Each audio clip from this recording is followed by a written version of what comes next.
There we go. I didn't need my sunglasses, but I'd actually. Yeah, we're not gonna wear them. It'll be okay. You guys can see how tired I am from one thing. Hold on, Nari. Wait, I actually got to put you on the leash because we're crossing the highway. Hold on, Nari. Hey, just hold on, Nari. Stop, Nari. She's a butthead. Gotta put my overlays on because I'm trying to get out of here because she's being a little butthead, which I get. She hasn't been on a true run for what, 5 days? Oops, that's wrong. I don't know what I was doing there. I want this here. Okay, stop. Gosh dang it, you're scratching the fuck out of me. Will you just quit? Hey. Jeez. Gosh dang it. My legs look like I got in a fight with a fucking cactus because little dipshit here. Hey, stop.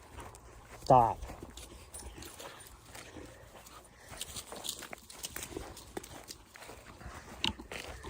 Holy cow. Okay. Well, you guys are just gonna have to deal with a wobbly camera and staring at my face until we get across the highway to where I can take her off the leash. Because she's being freaking ridiculous right now.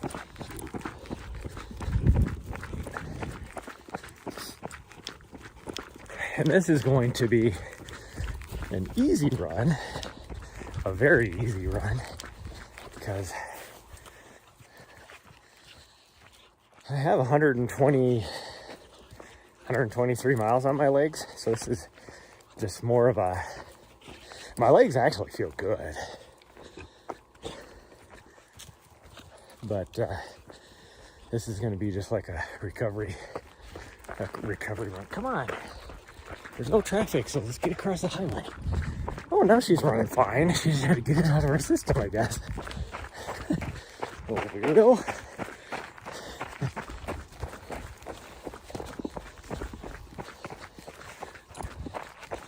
She wants to go check out the culverts over here.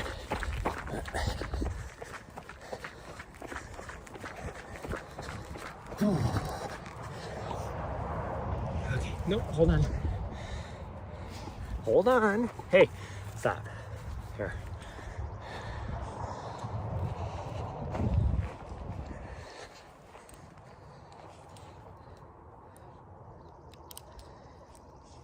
That's not right. That.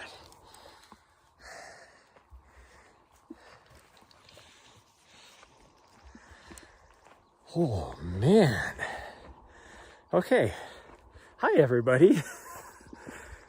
Jeez, I did not know that was going to be so freaking ridiculous just to get going this morning. Let me finish doing this.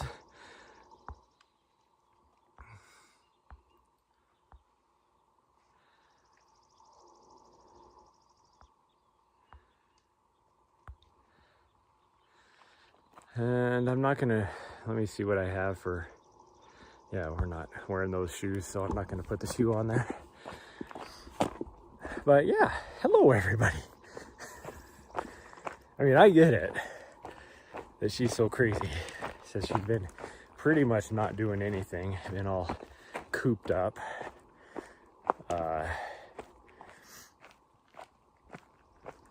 In the van for the last, really only the last like 4 days. But she did have to, like Monday night, she was in there for about 5 hours and then just all kind of cooped up. And then Tuesday night, same thing, about 5 hours. And then, and really even Wednesday, she was only cooped up for like a little bit. Or no, it was starting Wednesday. Okay, so starting Wednesday night at like 6 o'clock, she was cooped up for till Saturday morning, pretty much. So I get it.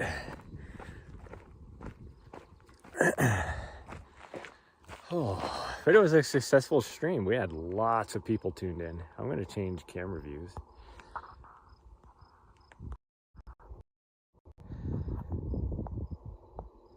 There we go. I'm changing the camera views. It is just like such a beautiful morning out here. It's just ridiculous how nice it is out. So anyways, what I was trying to say is, even though my legs actually feel like ridiculously good, even though I have 123 miles, I want to say, this week in my legs, but I'm going to take it easy on this run because I don't want to. It's supposed to be more like a recovery run more than anything.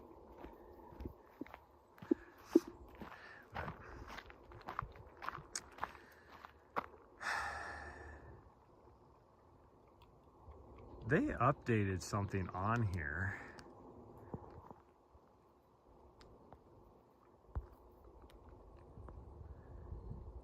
Wow, that sucks. So they updated the interface on this, and now I can't see. I knew they updated something, but now I can't see my signal strength, FPS, any of that. Why did they get rid of that? That was like one of the handiest things in the world.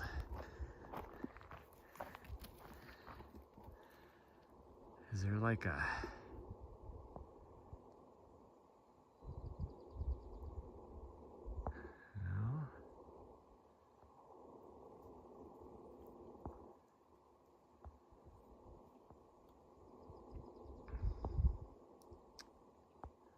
Yeah, I don't know. That sucks. Because now I won't be able to see if I'm actually like sending any signal. That's the biggest thing I hated about the Twitch IRL platform, because you couldn't see if you were actually live or not doing anything.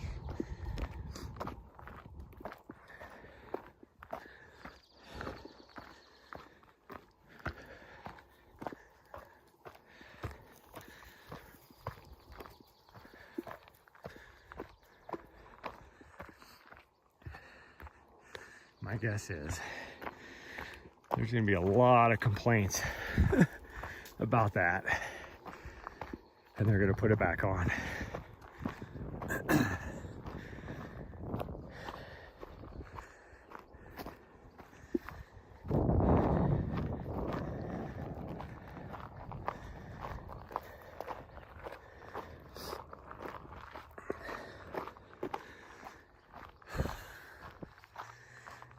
Anyways, the plan for today is just to do like 6 to 8 miles. So we're probably going to go back to where this trail crosses the road, which you guys have seen many times. But we're actually starting from the trailhead over here because this is mid trip back. So some dumbass whose name rhymes with Chad forgot to buy more food for his doggy before they left Flagstaff. So now I am 200 miles away from a place where I can buy food, and so we're just gonna head back to Montana.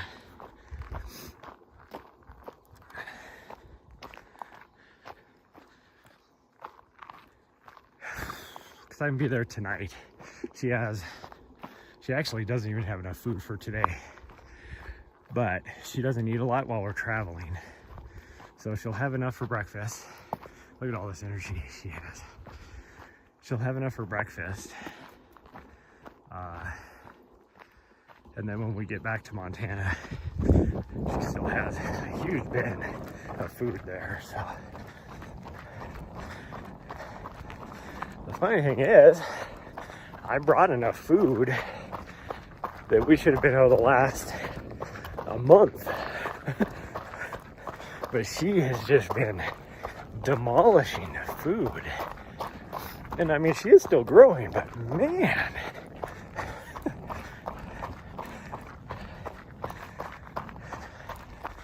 She's been eating like freaking 5-6 cups of food. Actually, probably more than that. She was eating about 5 a day. Let's see, she's been eating about, closer to 8 cups of food. After I had to do the math in my head. Because it's 3 cups for me to fill her bowl. And she was, before, there'd be like a little bit left. Anywhere from a cup, half a cup to a cup left. That she would just leave there and then finish off later in the day. And then I'd only give her like maybe another 2 cups and that's all she would eat. Now it's like, I fill it up, and again, she'll only eat anywhere from 2.5 cups, leave a little bit in there, and then I'll fill it up again just so I don't forget, and then she'll eat like 1.5 cups later on in the day, and then at nighttime I fill it up again because it's empty, and she'll eat even more. It's like, gosh dang, it's like last night, in the middle of the night, she got up to eat whatever was left in her bowl last night. She never used to do that. So I know she's a growing girl, and I can even tell she's getting way bigger. Like now when she sits on my lap while we're driving, I can't see around her big head because she's so tall now.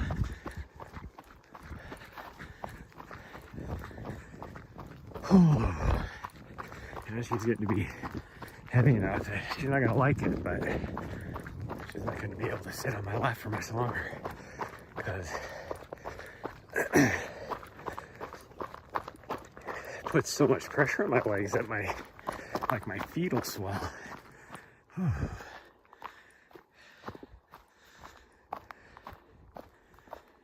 I cannot believe how good my legs feel after all them miles. What was it?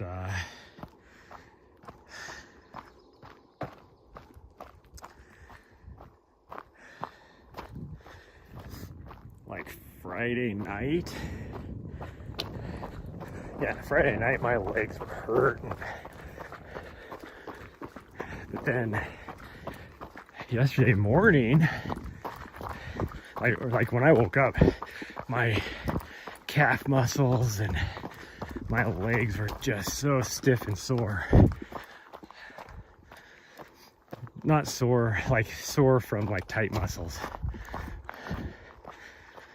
And then, you know, I had to do what, like 5 hours? Not even quite 5 hours. Or closer to 4 hours, I guess. On the bringing in finishers. I only got like maybe 9 miles of doing that, and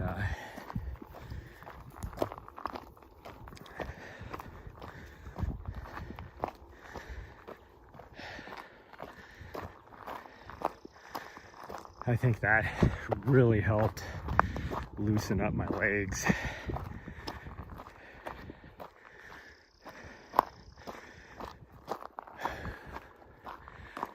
hiking yesterday. Somehow I ended up with 113. How did I do that? I was at 103. That means I had a 9.75, I think is what I had.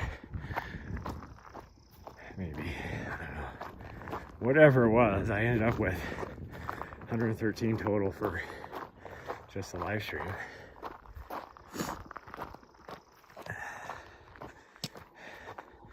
I was freaking out last night because I couldn't find my battery pack. I still can't find one of them. It's got to be in one of my bags. Or it fell down somewhere.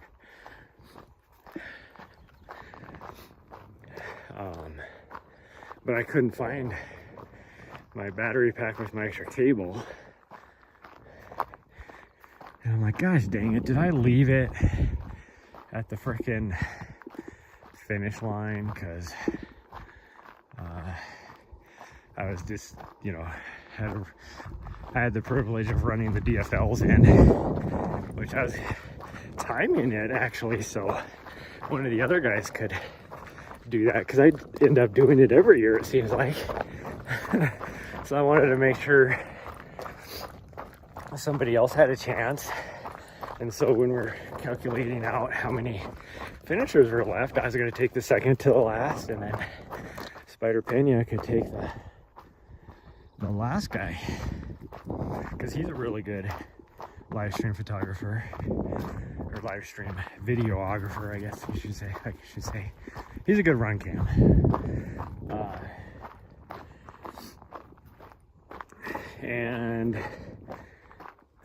But when I got to the very end, they were both together.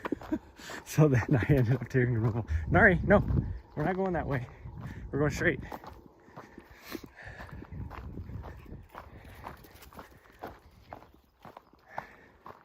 Is somebody camped over there? There is somebody camped over there for once. I thought it looked like there was. But so then I'm taking them in. So then at the finish line, and you know, I was breaking everything down, all my equipment and everything, and I was like, oh gosh dang, did I leave that there? Because I couldn't find it. Well, then I was looking for something else this morning, and it had fallen behind my refrigerator. Well, that was a slow first mile. Although we did have a bit of climbing there. But that's fine. I mean, even right now, I'm not running maybe 11 minutes pace yet. Just looked at my watch, 11:06. So, just a nice, easy pace. I really have to pee again, and I did that like literally right before we left.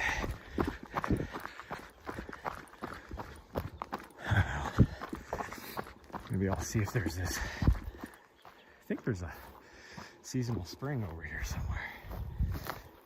Oh, there it is. I can hear it.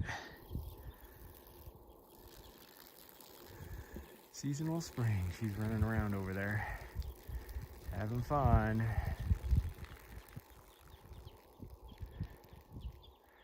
This is good for her to get out and about. I tried yesterday when we got to our nighttime spot, because I was going to do what I was talking about doing. So over that direction is, you're down below in the valley below Vermilion Cliffs, which is right here, and then this plateau. And we're going to go way back in there, because there's some really cool like viewpoints and everything on, which technically is part of the Grand Canyon National Park. And so we stopped at this one spot that I know really close to the, well, not really close, but easy to get to from the highway. And I tried to do a little bit of a run with her last night to get her a little bit of exercise. It ended up being more of a hike than anything, but it was just on some BLM roads, very flat. But it's also really hot, because it's about 20 degrees warmer down there on the valley floor than it is up here. and I was struggling. But that's when I discovered that I forgot to get food for her, so I had to do a change of plans, which is why we decided to come up here. Because it's about probably 30 miles away where we slept. So come up here, knock out a good 6 to 8 mile run, which will keep her fairly tired for most of the day. So we'd probably make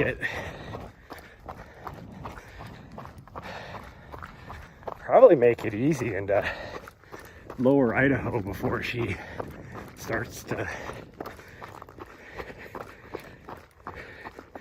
get a little fidgety, I guess you could say.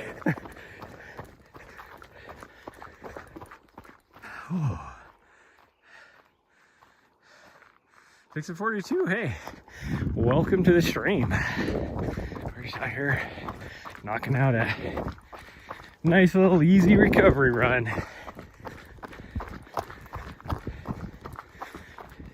We'll end the week with close to 130 miles on the legs. Surprisingly, still feel really good.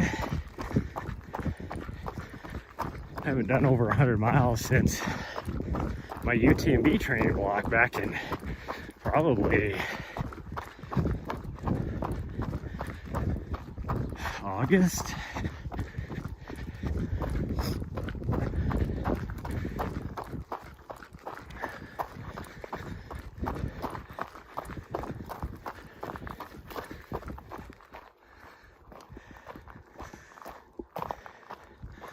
I would have been okay not doing a run, really.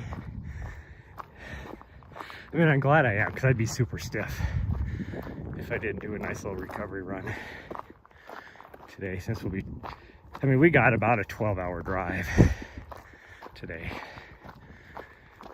Hoping to get in to Montana by midnight, so should be able to. What time is it now?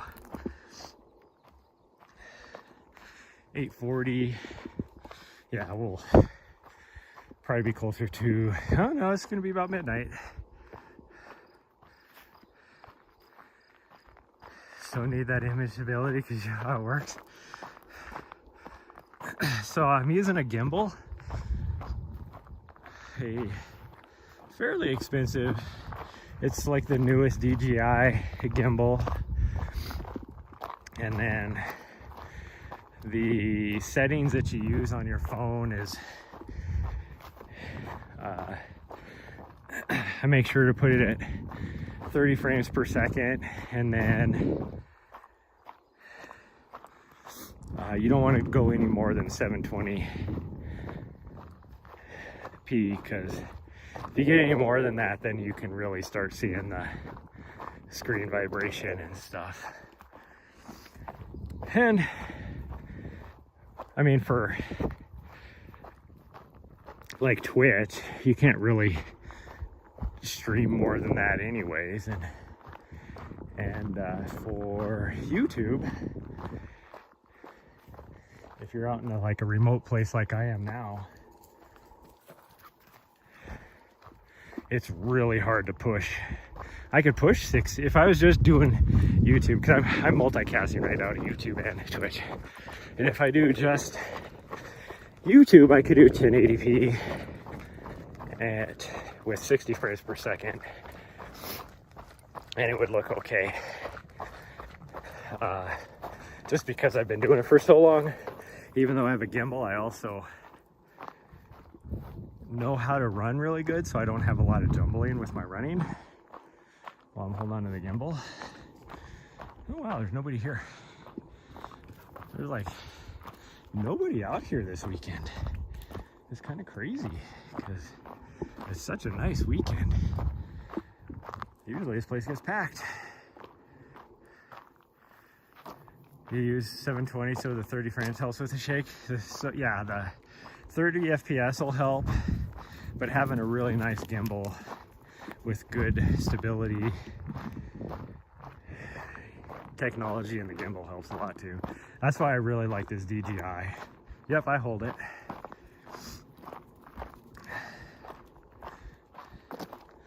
I hold it.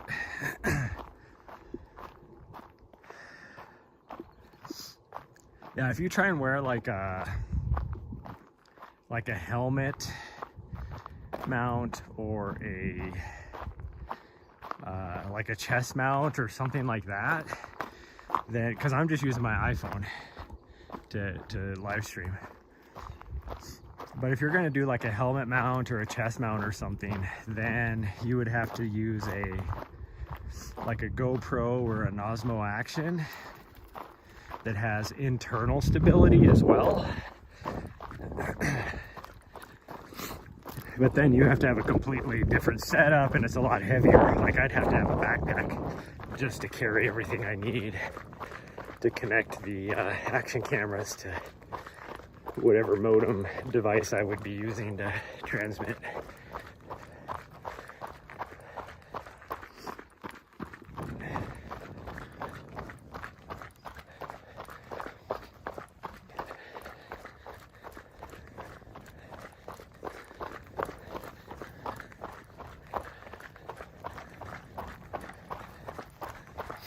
We're starting to warm up. The further back in here we get.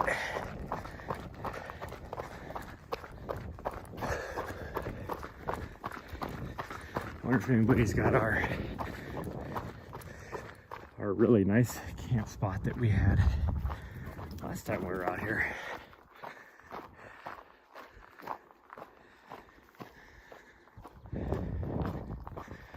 I really want to push it, but I have to remind myself to walk the uphills. I mean, I can run some of the more gradual uphills, but I'm not trying to put a beating on my legs. So, gotta keep reminding myself to not push too hard. Climbing a tiny bit too, needing your hands, yeah. Some chest mount, phone.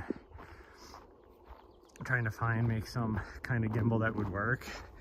Yeah, I don't know, like something like that, what would work really well for you. The best option would be to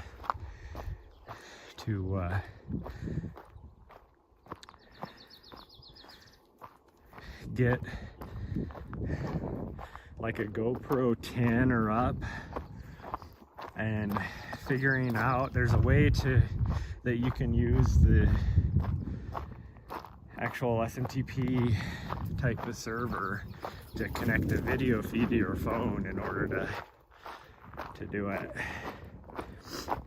We've been trying to figure it out to get it to work good on our big productions that we do. Like this full last week, we were doing the Copacabana 250, so that we could use more e-bikes and mountain bikes instead of having to have people out there running like me, putting in 113 miles running along the course.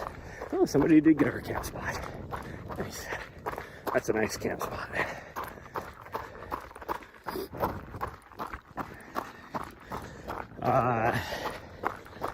They figured it out over in Europe. So if you watch like any of the Europe races, they figured out a way to be able to get it to interface really good. But I think it's a industry secret that they don't want to give up on how they do it. Because we've been playing around with it a lot at Mountain Outpost, Steep Life Media. That's who I do a lot of those. Pretty much every race in the US is Steep Life Media is the one that's doing the production and everything. Yeah, the Osmo Action 3, I think it is, and above, if there is anything above that. And that's a DJI, or the GoPro 10 and above, because I think there's an 11 now, has really good internal stabilization. And I do know there's a way to do it, because we kind of half had it working at Javelina last November using a pack and stuff, but there it was hard because there's not very good self-service, which is why Europe has got it dialed in, because their infrastructure for cell service is way better than us in the US, because everything is so remote in the US. But so they had a way of doing it with like a pack, and like they had this whole backpack set up, so it was like a pack with a modem going back to, like, I don't know if an individual would be able to do it very easy. There's got to be a way to do it, because normally you would just be sending the feed through a modem to wherever the production studio is. But there's got to be a way to connect it to your phone for the video feed, so that you could do it just yourself. I know there's a way to, like, you could connect, like I've been able to connect I have an Osmo Action 3, and I've been able to connect it to my phone for the feed. But the problem is I haven't tried with Prism. I'm using Prism right now. When I was using Streamlabs,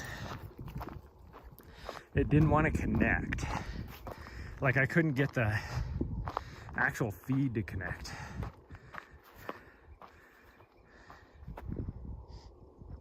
What's my dog doing?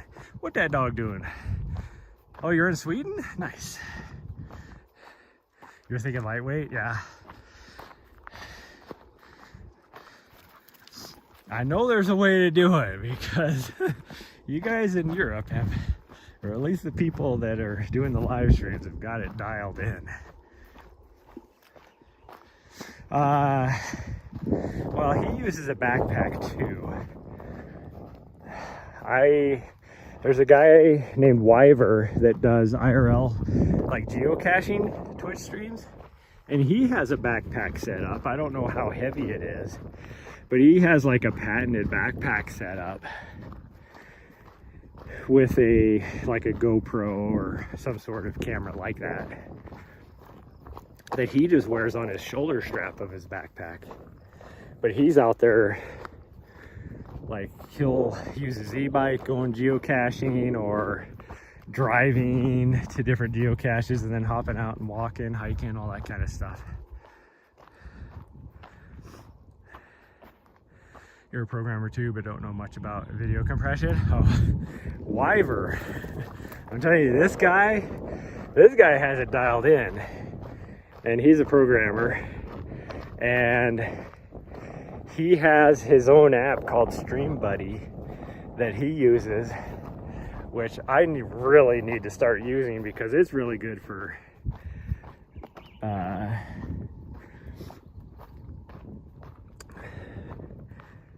so it's I think it's YVERR, maybe.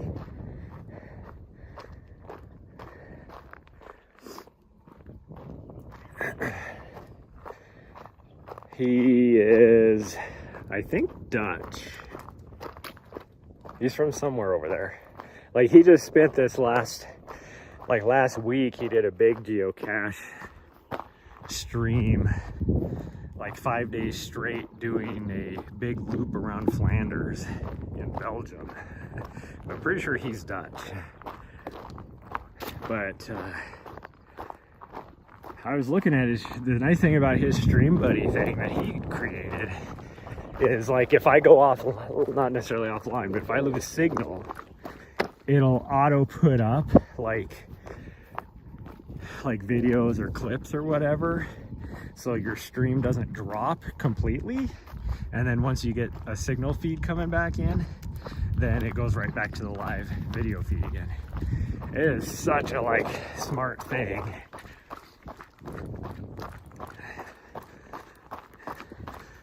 I wish I could just like sit down and just, when I was in Europe last year, I was there for 4 months, and I wish I could have got it figured out, like been able to just meet up with him and be like, hey, help a brother out. That guy knows a whole lot about how to do things.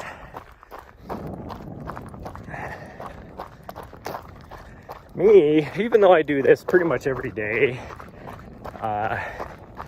you know, where I'm just running with my gimbal, or if I'm doing like high intensity interval sessions or something like that, I'm sometimes just set up a tripod. But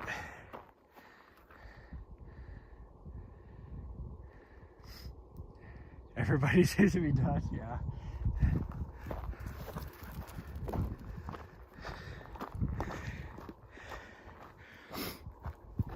The only link I found, because I was Googling it too, the link I found was on like a Reddit post or something about it.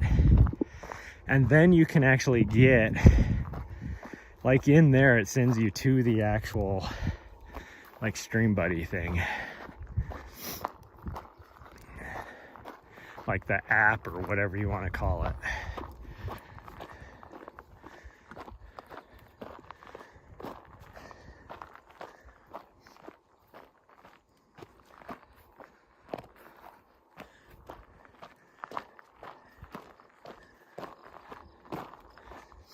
Ooh, now that we're out in the more exposed part of the trail, I wish I had my sunglasses.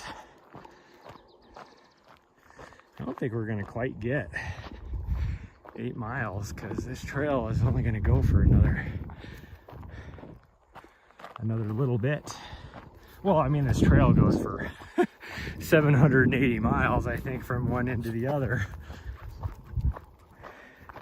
I can only go probably another maybe half mile or so. Yeah, maybe I might be able to stretch a mile out of it before I lose signal. That's my issue.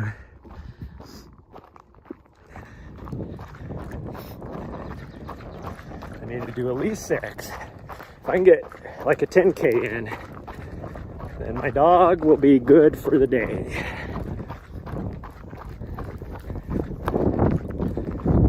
If I can do a little more than that, she'll be even better for the day.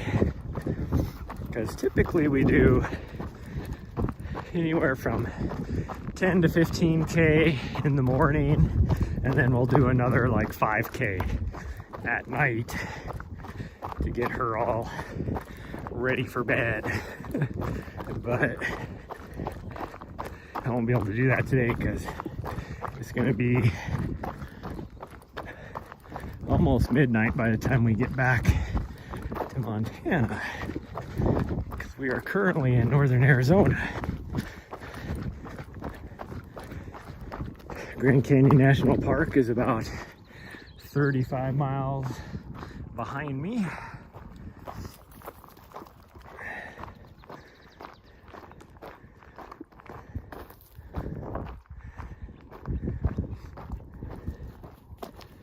It's good I'm just doing a recovery run because that allows her time to explore. I'm not in a hurry.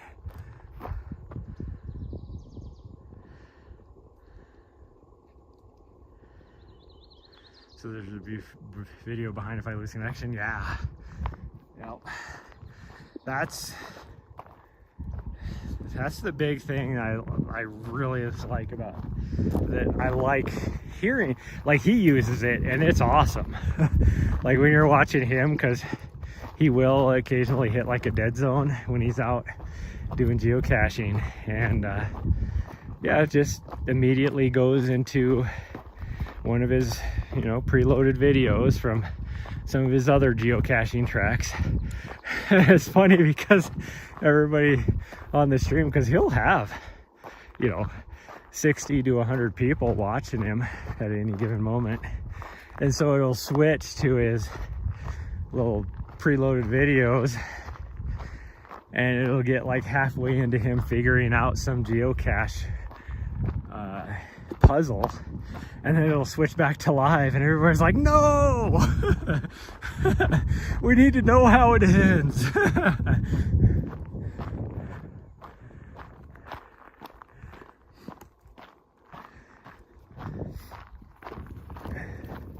Oh wow, the view. You can actually see up here to the real cool formations up here, finally. Let's see here, see if I can zoom in a bit. There we go. So way off in the distance up there. Can I zoom in anymore? Yes, I can. Here we go.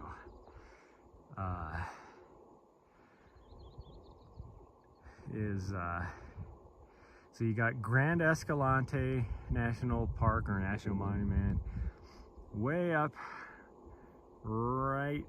Let's see if I can figure out where my finger is. Hold on. Oh, okay, hold on. Right, nope. Right there to the right of the tree, that would be Bryce National Park, or the very edge of it. And then if this hill wasn't in the way, you could see Zion National Park. And then you also got the like Grand Staircase National Monument up over there. It is so cool back in here. Now that's about like, you know, 50 miles away probably, but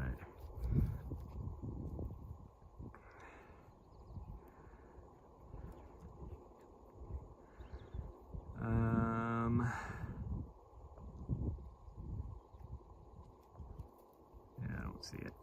I was trying to figure out if I could figure out where to put my dashboard. Prism just did the frickin' update to their system, and now I can't find the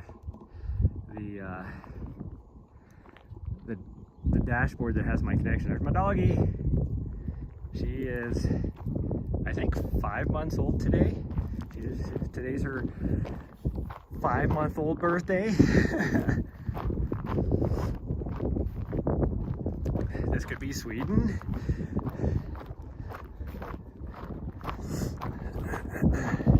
I do really. So last year, well, go around me. Why you trying to trip me? And then I move out of her way to go around me, and she just looks up at me like, no, get out there. Okay, keep going. No, we're running. We still gotta go at least a half a mile to get to a 10K. Yeah. So after I ran UTMB last year, because I spent about a month and a half. I got there before UTMB just to do some training in Andorra and then in Chamonix before the race. Then afterwards, I was like, I'm over here in Europe. I'm gonna try and see as much as I can. And so I spent a long time like doing like a big circle. I really wanted to see.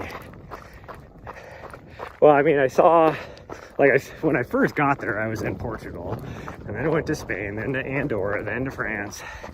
Actually, Andorra, let's see, Andorra, France, then to Switzerland, then back to France, and then after the race, spent more time in Switzerland, then went down to Italy, just a quick trip, because Italy, whatever. Everybody raves about it, but I wanted to just be more in other areas. So then from Italy, like I was only in Italy for maybe 2 days. And then I went to Slovenia, Croatia, Slovakia, over to Czechia, into Poland. And my plan was originally, once I got to Poland, then I was just going to continue on my way up Lithuania, Estonia, and then circle around and hit Finland, Sweden, and Norway, and then hop back across and hit Netherlands and all that. But I got into a race, so I had to come back early. So I made it to Poland, and then I had to make my way back to Austria because that was the cheapest. Vienna was actually the cheapest airport for me to fly back out of. Even though my gateway back over to the US was actually Amsterdam. If I went straight to Amsterdam, it was like $500 US more expensive to fly back than if flying out of Vienna, even though I was going to go through the Amsterdam airport anyways. So I ended up going from Poland back to Czechia, back to, which was actually good because then I got to spend some time in Prague. I really wanted to check out Prague. And then went from Prague to Vienna, spent about 4 days in Vienna just exploring the city there, and then flew out. Otherwise, I could have spent a little bit longer and been able to, you know, knock out the rest of it. Been more part of the year than you have. Yeah, I made the most of it, and I plan on going back again to you know, do the rest of it, like I said. But next time I'm actually going to start out in the non-Schengen area of Europe, because as an American I can only be there for 90 days in the Schengen region.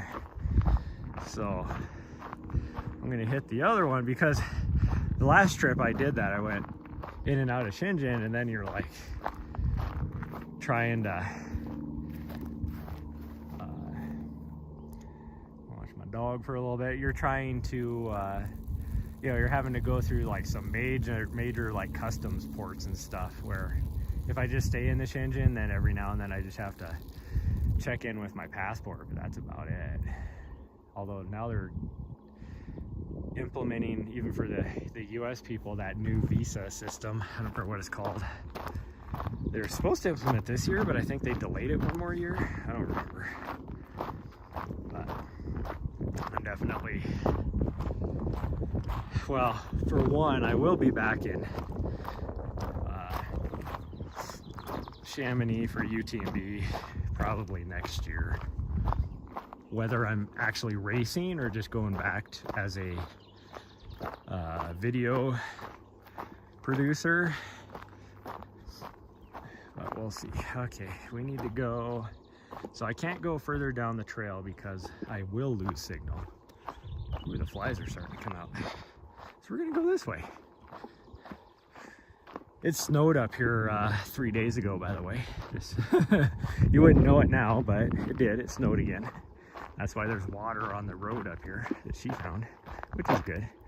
That means she doesn't have to steal my water.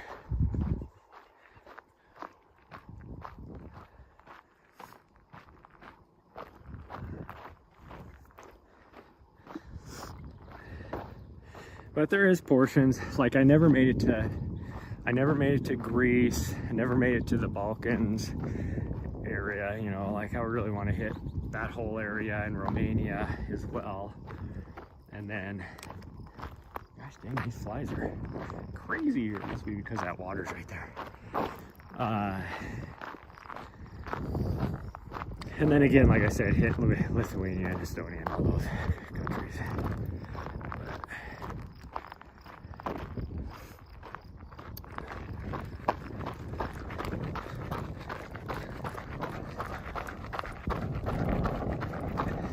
But that'll probably be a next year.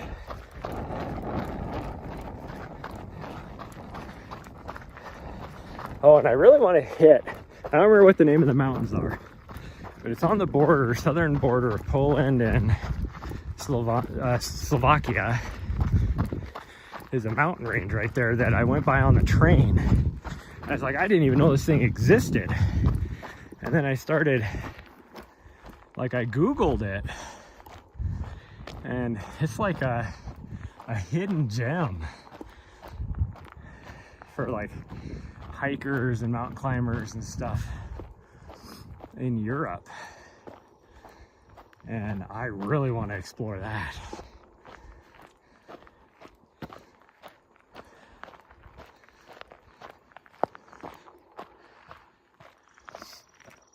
In fact, if I go back to UTMB to race, that'll probably be where I'll go to, because if I'm going to race in UTMB, I'm going to spend at least a month ahead of time, if not a month and a half, training, because it is a different environment. There's a reason why Jim Walmsley lived in Europe for 2.5 years training over there before he won UTMB. To be the first American to win UTMB, because it's hard to train in the similar conditions. I mean, we have trails and mountains over here that are very similar, like the San Juans in Colorado have very similar like trails that you can climb up.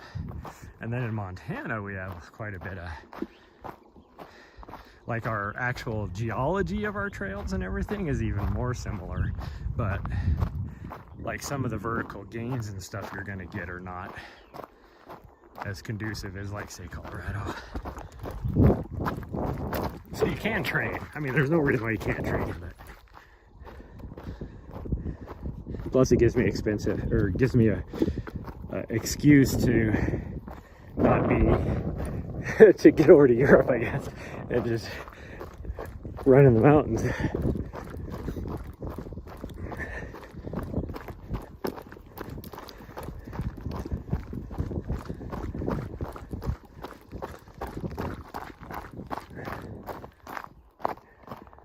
I see somebody?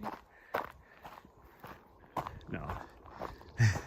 Because all of a sudden it looked like I saw somebody, and then she stopped like she saw somebody, so I was like, wait a minute, do we need to turn around?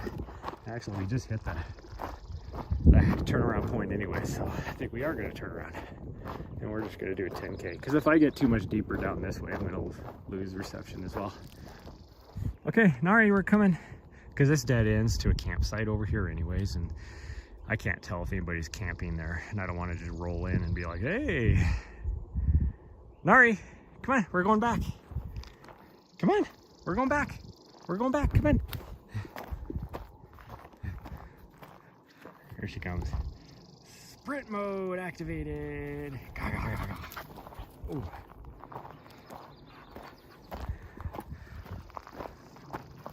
Yeah, for a bit there, yeah. It starts getting a little choppy because we're getting on the back sides of the...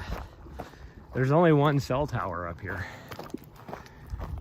for like 60 miles. What, that'd be 100K.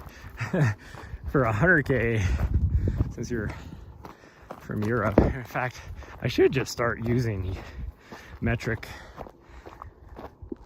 measurements anyways, because 80% of my viewers are from Europe. I don't know if that's just because the time of the day that I typically stream. Here in the US, people are at work. So it's probably why.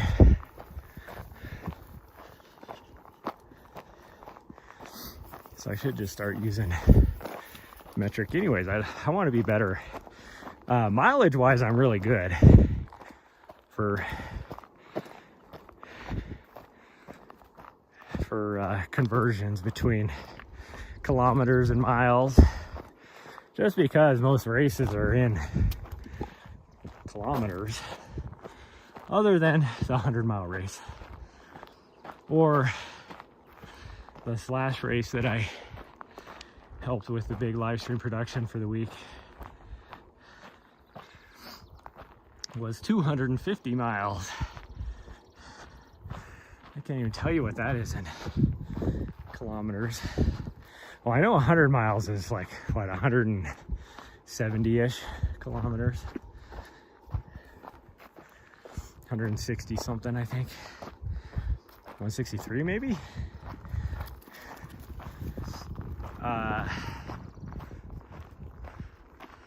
This is a perfect watch at work shoe. I don't disagree. 250 miles, what would that be? So, I mean, it'd be like 100 and...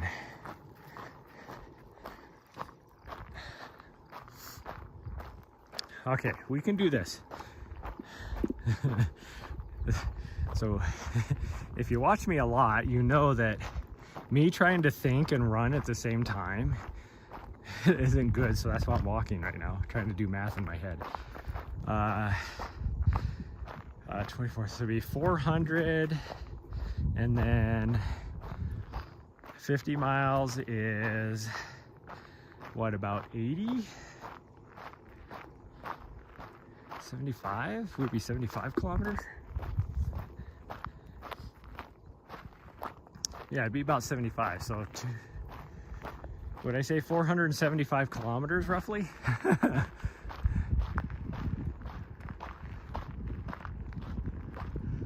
It's always a different, yeah, I get that. Oh, I need to catch up to her. I didn't know she was cruising. Here I'm trying to do math in my head. And my dog's up at the trailhead, or at the trail intersection, like, come on, fatty, let's go. Oh, she's just getting a drink. That's good. Here, I'm just gonna slow down so she doesn't feel like she has to run and let her get a drink. Go ahead, sweet girl, get a drink. There's not a whole lot of water there, but it's enough to wet her whistle.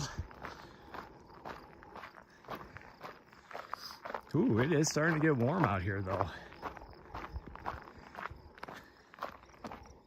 Starting to get warm.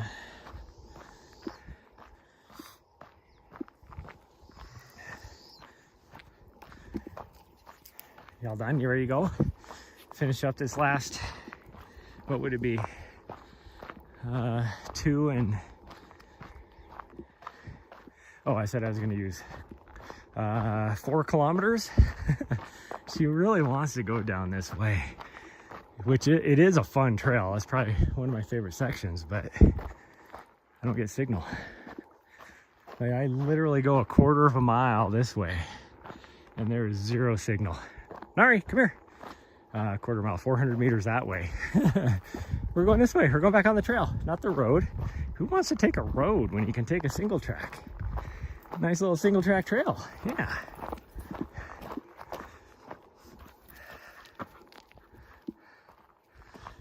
I gotta plug my external battery in because my phone is almost dead.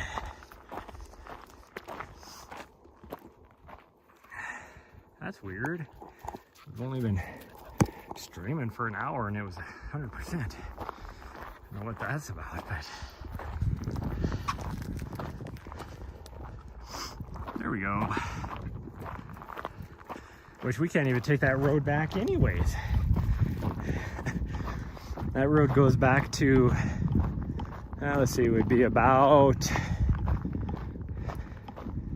what would it be? Probably close to 3 kilometers from where we're parked on a highway. I'm definitely not running a highway. This highway here is, there's no shoulder. It's super narrow, lots of blind curves. And even though the speed limit is, oh, get out of here, stupid fly. What would the speed limit be, like 60 kilometers an hour?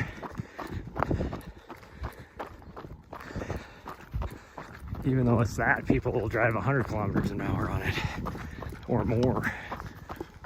I don't know how a lot of these vehicles don't end up like flipping or whatever, because they're tight corners.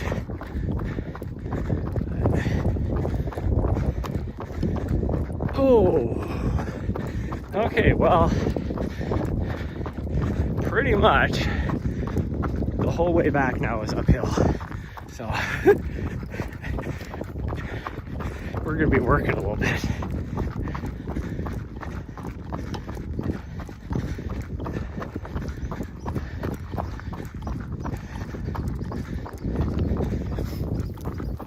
I think if we take our time, we'll be good.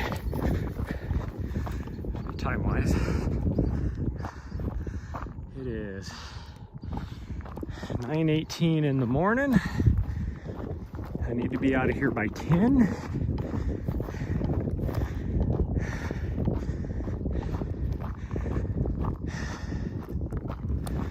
So if we do 20-minute miles, which we'll easily do 20-minute miles. If we do 20-minute miles, we'll be good. Digging a hole, trying to find gold.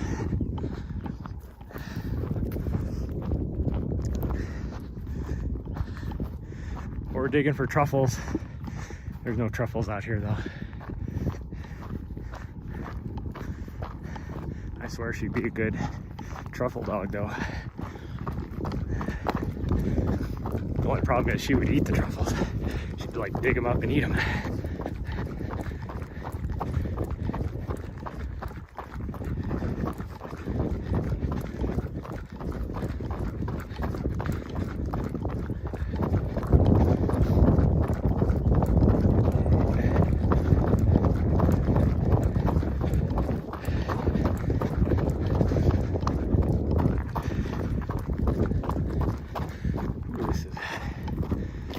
Steeper than I want to run.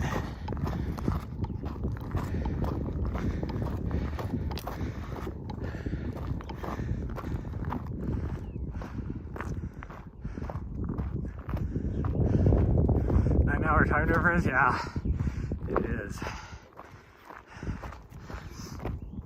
Yeah, 1800. Yep.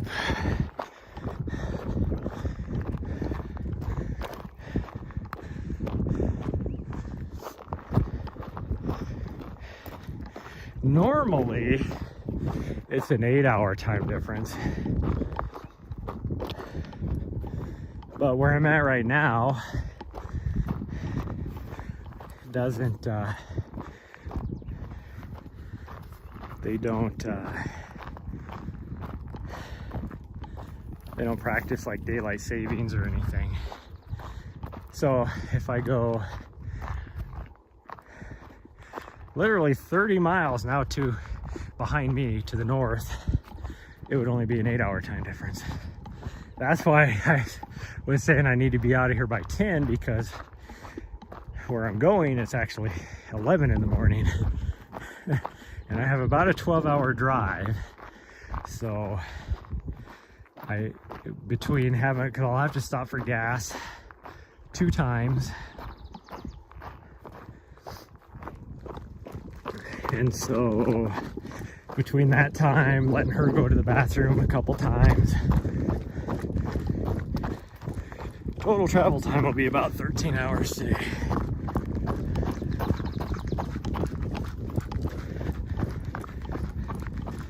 As long as the roads are good, because I have to go over the Continental Divide a couple times in Montana, and it blizzarded up there a couple days ago. So I don't know how warm it's been getting during the day, but those roads can still be crappy.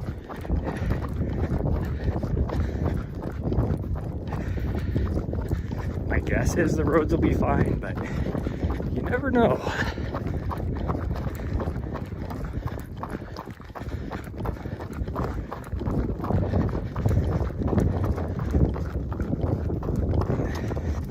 I guess technically I go over the Continental Divide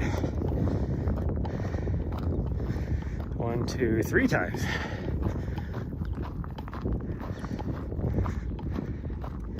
Not super high elevation, but it's far enough north that it's colder. Like where I'm at right now is actually higher elevation than those mountain passes are. But I mean, it's what, 700 miles north of here probably.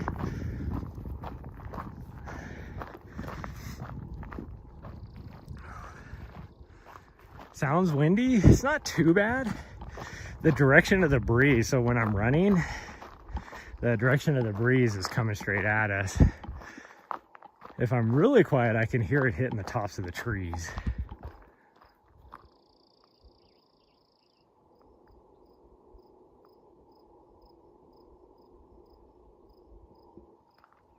But it's not too bad.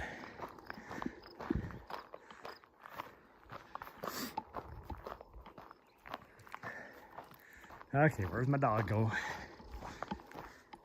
I better drink a little bit of water.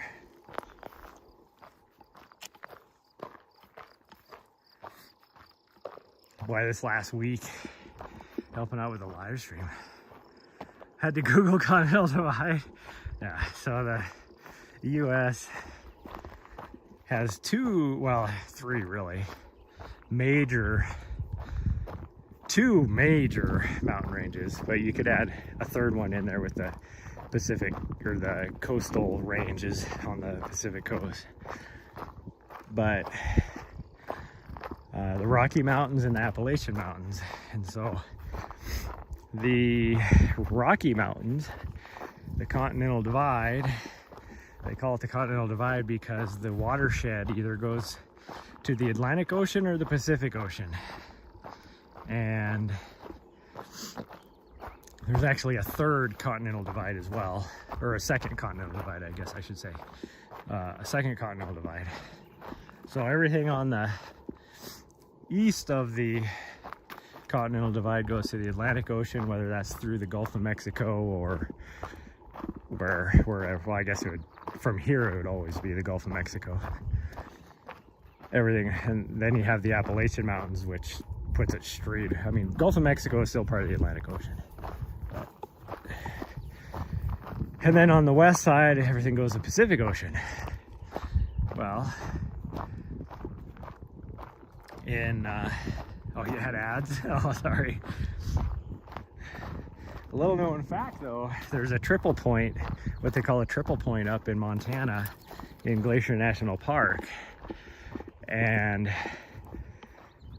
it's actually what they call a triple divide. So the watersheds up there, and the whole idea behind the Continental Divide is sending, the watersheds either go to Atlantic Ocean or Pacific Ocean, depending on which side you are on the Continental Divide. Like everything here goes, because we're on the west side of the Continental Divide.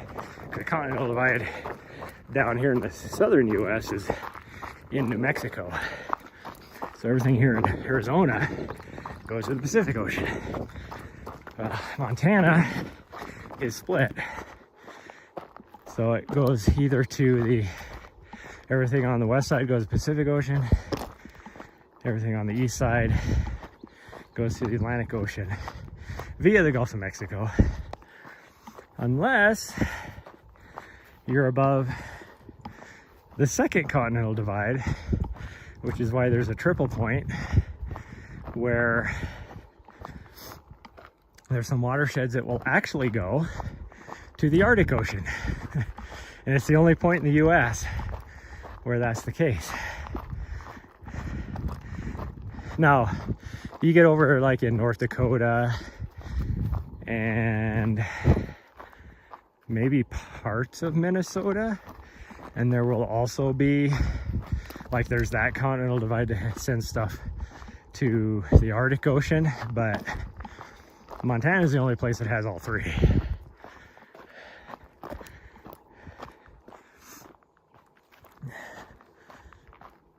Oh, I have a muscle in my back that hasn't affected me for so many months. And after this last week, it is hurting me again. I don't know what the deal is with it.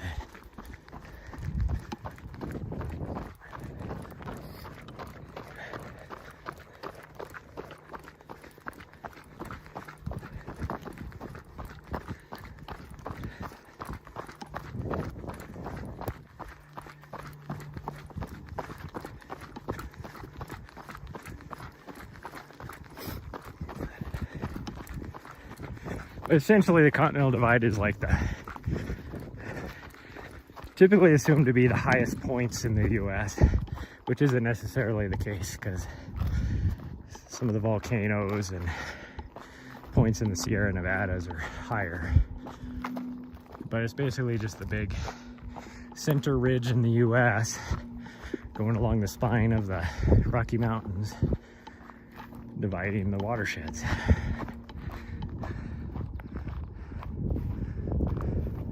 In your non-existent US geography knowledge.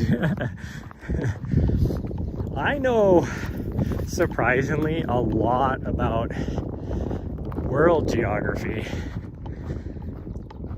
One, it's always been an interest to me, but one of my favorite YouTubers is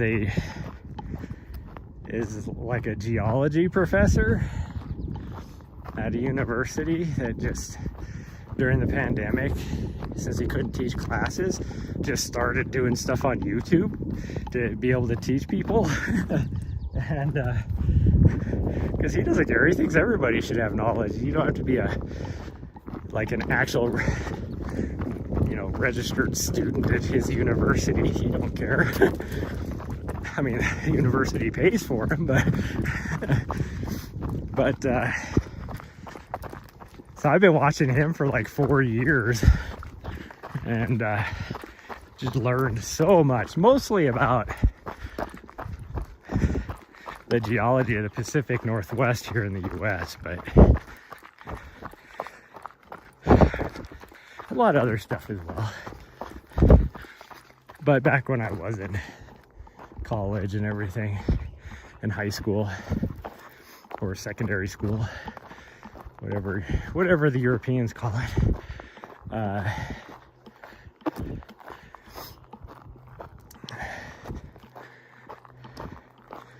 I loved learning geography and stuff. Plus it helps. Google the map of the States now. Well, I'm in northern Arizona right now, just like I said, about 30 miles north of the Grand Canyon. You still cannot get to the North Rim, which is that direction of the Grand Canyon. The roads are still closed because there's too much snow. That's why we're over here more. Because as you can see, the snow is melted here, but we're also at about 600-700 feet lower elevation here. I think the snow line 2 weeks ago when we were here, we ran about 4 miles north of here along this trail, and we just started hitting snow. And so that would have been about 7,700 feet of elevation. And we're at 70. Oh, it must have been higher than that. It might have been closer to 7,800. Because we're at 7,600 feet right here. So it's a couple hundred feet more higher than where we're at. It's probably where the snow line is. Don't ask me what the meters conversion is. I am horrible about that. I know when I get to be 4,000 meters that I'm getting up there.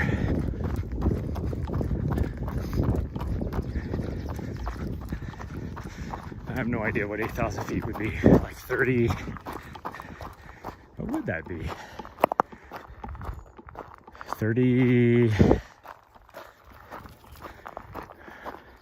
3,000 meters? How about somewhere around there?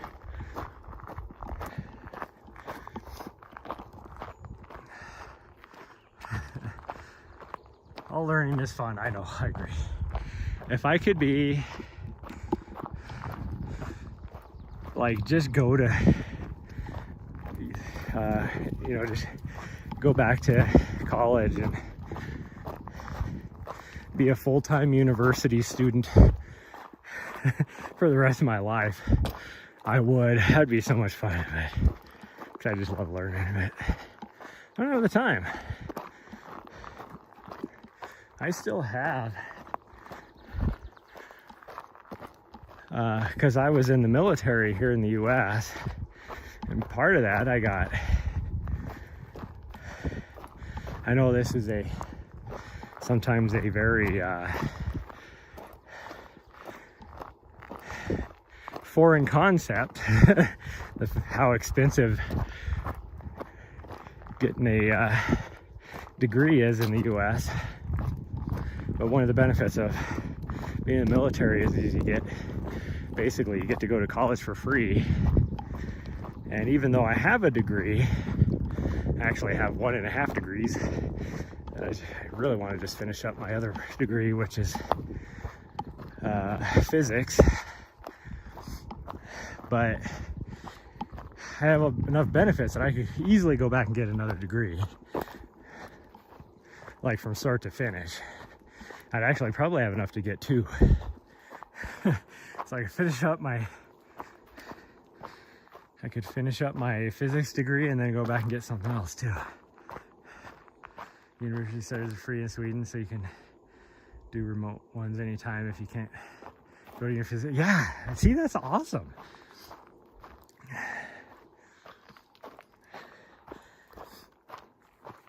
And it only depends, like it depends on the degree here in the US. You can do that, well, it depends on the situation. You can do that for free as well. Depending on, where'd my dog go? I don't want to miss her. Nari, come here. There she is. Good girl.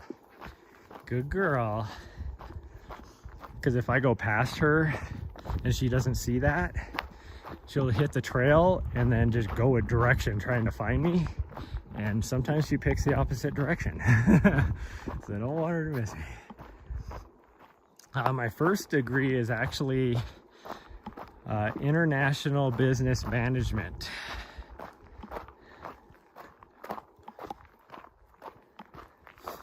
And my primary country of study was China, because it was the only one I could get into. For whatever reason, nobody wanted that, because you have to have placements because there's internships and stuff like that required for my degree. And so everybody picked all these other countries like Spain and Italy and some of those, and nobody wanted China. Like there was five spots for China, and no, it was like the last thing to fill. I think there was one person that picked China, like actually picked it. I had to pick it just because I waited too long to choose, so it was the only option that was left. But it was interesting. I loved it. Like my Chinese studies were so cool. I had to take a few years of Mandarin to learn Mandarin, which since it's been so long, I've pretty much forgotten all of it. Languages, like speaking other languages, doesn't come easy for me. So I really have to work at it. And I ended up not using it. Yeah, the ancient culture is so cool.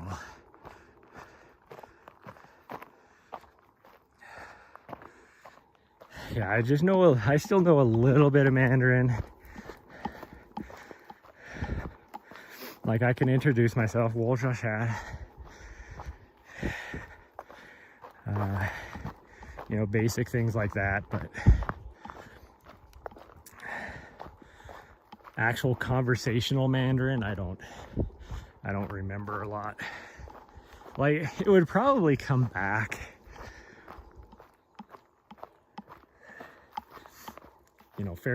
fairly quickly.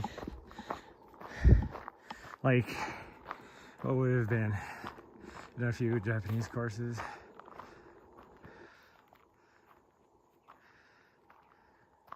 Yeah, it is a lot of memorization. So much memorization. And that's like, I could actually read Mandarin easier than like hearing it and being able to figure out what it is. And that's because I'm a visual learner, I have photographic memory, so stuff like that was easier. But then actually, like, you know, hearing and being able to know what somebody is saying it was difficult for me. But yeah, it was cool. I had to do a 5-week internship over in Shanghai, and that was a lot of fun.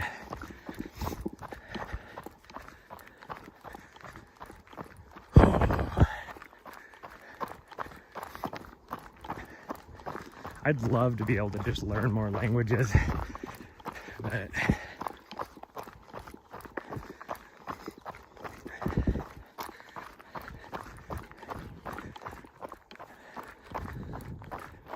it's just hard for me. Like, I tried learning, had to, sounds amazing, yeah.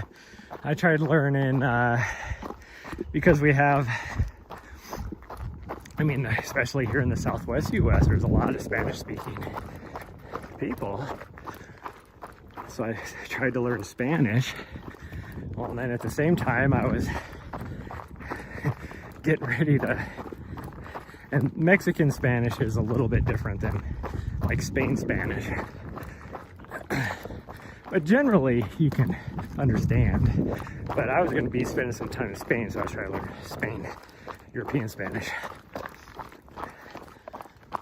But then because I was going to be spending 3 weeks in Portugal, I had to shift and start learning Portuguese. And the languages are similar but different. So then I would just get confused in my little brain. And then because I was also going to be spending a few days in Italy, I tried to learn Italian, which again is similar but different. It's like, man, I am like getting so confused. Before I left Portugal, I was actually, I got to the point where I couldn't hold a conversation, but I could do like introductory things, or like if I went to a store or a restaurant, you know, I'd be able to order things, that kind of stuff. But and then when I was in France, because I was in France for what, 3 weeks as well, I was trying to yeah, I felt sorry for this one lady that worked at this little sandwich shop in Chamonix. Was so patient with me a lot of times, because I pretty much, once I got done with my run, I would always end my run for school, but just 2 years, well, after English course, yeah.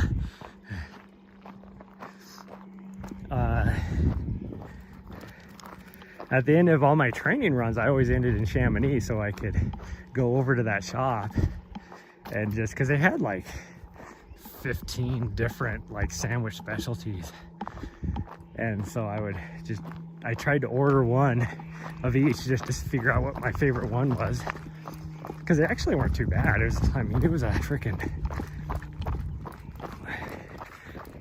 decent sized, you know, sandwich, like basically a baguette that they would panini press. But most of them were like anywhere from 6 to 8 euros, which in the US it would be like at least, let's see, what would the equivalent in the US be? Like 3 or 4 euros more anywhere you go in the US, and depending on where you go in the US might be twice as expensive. So it was really cool. But I'd always go there and order something and just butcher it. And she would just smirk at me and then help me pronounce it correctly. It was so funny.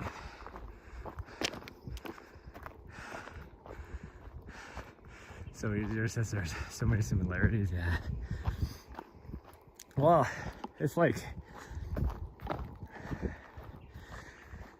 Wyver Well, I mean, I met some, Wyver has talked about this, but when I was on the train going from Ljubljana, Slovenia to Croatia, there was one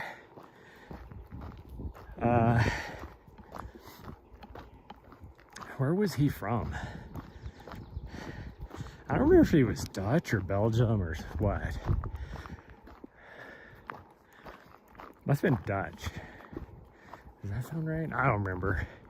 And then there was a group of like 4 like backpackers, like they're doing backpacking trip around Europe from Germany, and this was in between, you know, getting out of their what would be the high school in the US before they went to university. But they're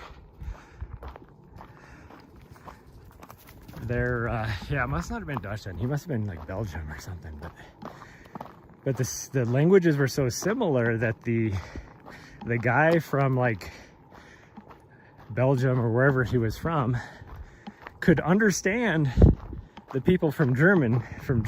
They could understand their German, but the opposite wasn't true because of the similarities in the languages. But I also kind of learned that from, you know, when I was in the, you know, all the countries that have, you know, Slavic. Oh, I went to Hungary too. I forgot to mention that I went to Hungary as well in my trip. I did go to Hungary as well. All right, come on, we're going this way. So, because of the similarities in the Slavic languages, like they could get by understanding each other every country I went to, but it was like they couldn't understand everything, but you could at least conversationally try, you know, kind of understand each other to get your point across what you're doing.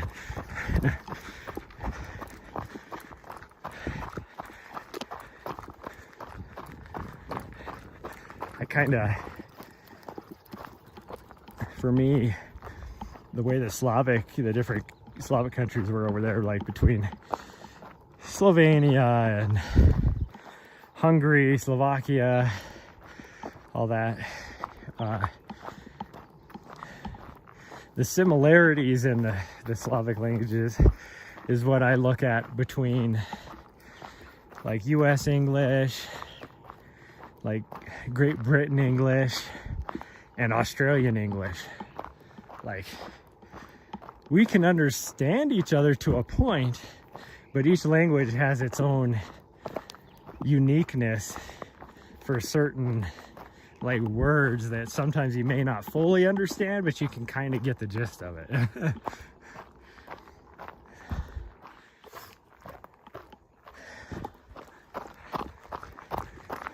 It's like last year there was a famous ultra runner that was helping out us do all our live stream stuff. He was on like a work visa to work over here in the US just for our live stream production stuff.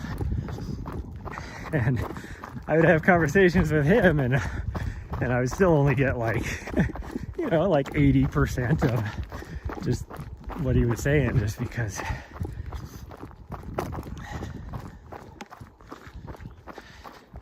you just have some different words for different things. And even in like Great Britain, I mean, there's those differences between like people from Liverpool versus,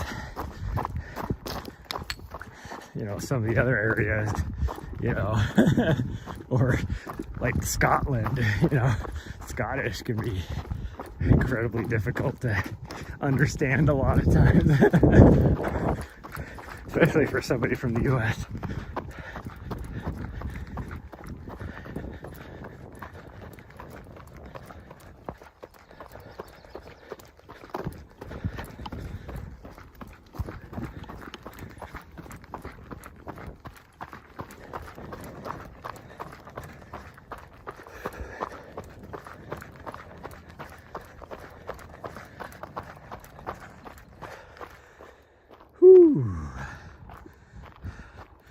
He lived in Ireland for a year. Yeah.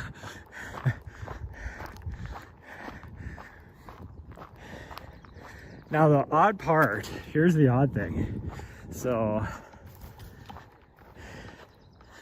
I can actually understand somebody from Ireland speaking English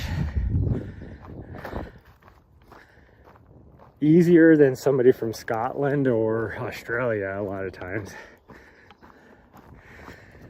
Because in Montana, we have a lot of communities that immigrated from Ireland, and they maintained what we call an Irish accent to their English.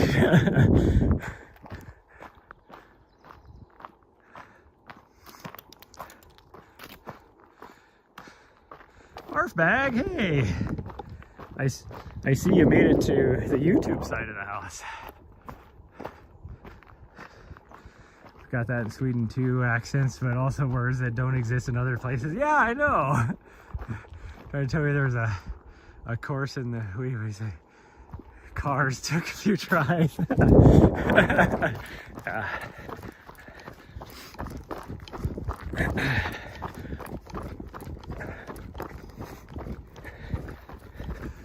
So I'm gonna have to start putting my chat on screen so that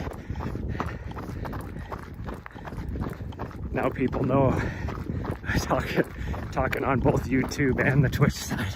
I think I confuse some people sometimes.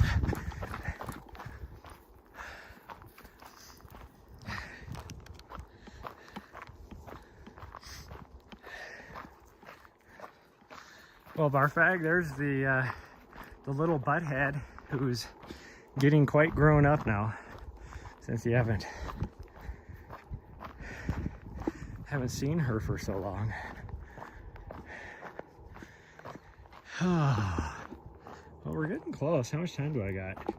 Oh, darn it, I'm not going to meet my time scale, because I got about 1.1 miles to go, and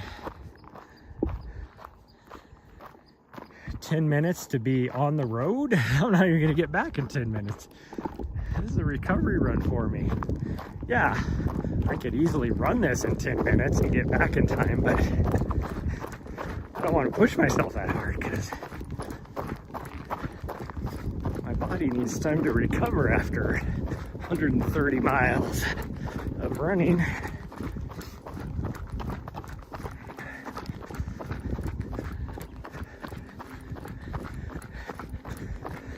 I almost thought about today not running and all that, and but one, she needed exercise, so I couldn't not. And then I was like, well, we'll just run over in this area. And then I was like, no, because I haven't live streamed since like last Tuesday or something. And I love live streaming. Well, I mean, I was live streaming. I haven't live streamed for myself. I was live streaming for a big race production for all last week. And from Wednesday night till Thursday night, it ended up being 28 hours. I was live streaming, like running finishers in the last 2 miles. So doing 4-mile round trips for each finisher for 28 hours, pretty much non-stop.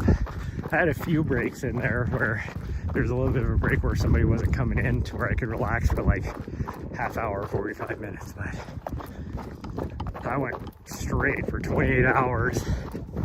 Was able to get about a 6-hour sleep in, and then had to wake up and start all over again for another 14 hours. And then I was able to get about another, well, that would have only been about a 5-hour sleep. And then woke up and had to do another 4 hours till the end of the race. Luckily, the nobody was chasing a cutoff.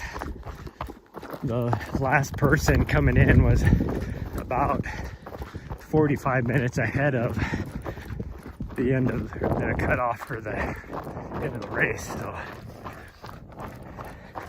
I was able to end my job early.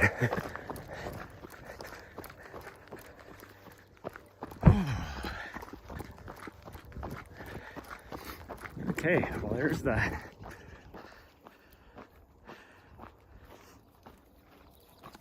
we're really close now. What, maybe a quarter mile? Not even to the road. The gate should be right up here. And then I'll have to put her on the leash so we can cross the highway. And we're almost done.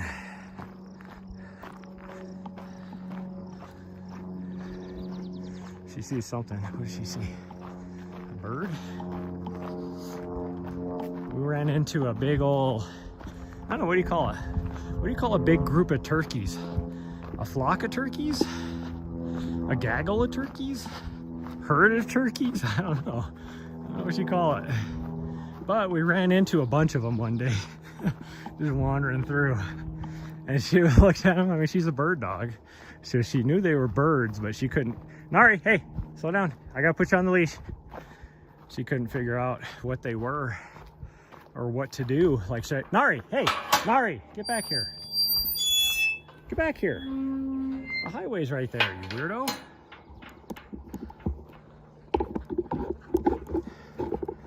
Okay, let me put that up here. Is it a gaggle? Oops, let me do. Okay, hold on. Let me put this away. We're close enough now. I don't need to have my phone plugged in. And you're being such a good girl. Yeah. You're such a good girl. Come on.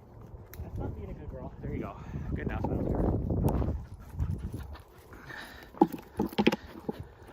She's having a fight with the leash. See if I, nope, I can't show it. It's hard to do it with a gimbal when she's down below you. She'll do that for like a few minutes and then she decides that it's not worth it anymore. It's much easier just to run with it.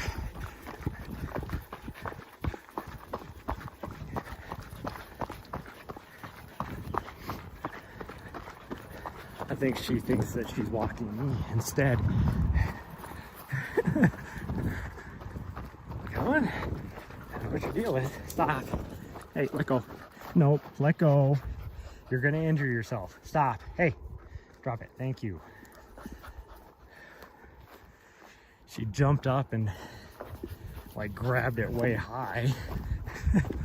See, now she's just running with it. She's being a good girl. Oh, nope, now she let a little slack come out and she's like, oh, I'm gonna grab that again. Come on. We gotta break in traffic. We gotta exploit it before somebody comes. Because people don't slow down.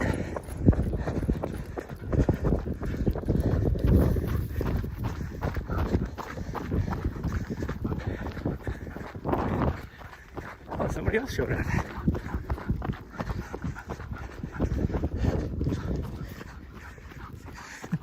Now she's trying to choke herself out. By pulling against the leash.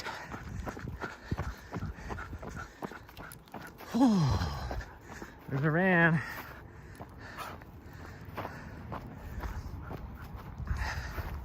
Deer stalker. So we had a great time. That's awesome. You haven't seen my van since I got the lift kit and the new tires and everything. My van's sitting about 5 inches higher now. So I can actually go places. Okay, come on, we gotta go around. Yeah. We gotta go around. Come on.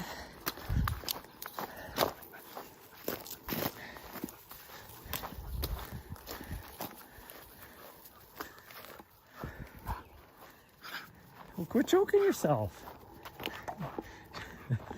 I can't trust you to take you off the leash this close to the highway.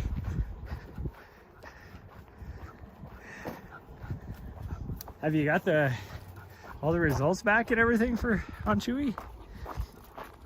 Everything okay? Okay, this side, you weirdo. You're trying to choke yourself out. Gosh dang, you're... For a smart breed... You seem to be the dumbest dog in the world for a smart breed. Here, let me take this off. Oh, let me reach it. Jeez. There we go. Oh.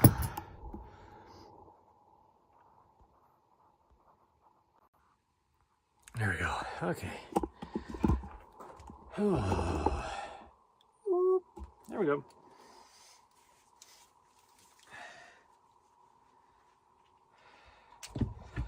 Five is a lot, yeah. You should have been part of the live stream when I was installing it. There was definitely some explicitives and stuff like that being shared. Not to mention learning curves. Like, if I wasn't trying to do it by myself, it would have gone a lot easier. But the fact that I was doing it solo was not fun. Some of the parts that I had to take off are extremely heavy, like the front wheel hubs. So trying to get the front wheel hubs installed, as well as the struts back installed. Struts actually weren't too bad. The wheel hubs were horrendous. And then trying to put the leaf springs on the rear. The new leaf springs were different. Great, Nari, get back up here. Come here, come here, come on. No, Nari, come here. Good, good, thank you. Little butthead. She knew she wasn't supposed to be out. Okay, well, I gotta get on the road because we're trying to get back to Montana before midnight, and I don't think it's gonna happen now since I'm a little late. It is exactly 10 o'clock. And I gotta stop for gas in Kanab, stop for just to make sure I can make it to my next gas stop. I'm only gonna put a few gallons in, but because gas is really expensive here. Anyways, I'll see you guys tomorrow morning for sure. So make sure you stop by. This whole week I should be streaming daily, if not twice a day again. And I gotta get going so we can get on the road. But I will see everyone later. I blinded myself, so I just have green marks. I can't even see the screen. But yeah, bye everybody, and I will see you guys next time. Call mom. Oh, that's a good reminder. Thank you for reminding me. Yes, I do need to call my mom. So bye everyone, love y'all.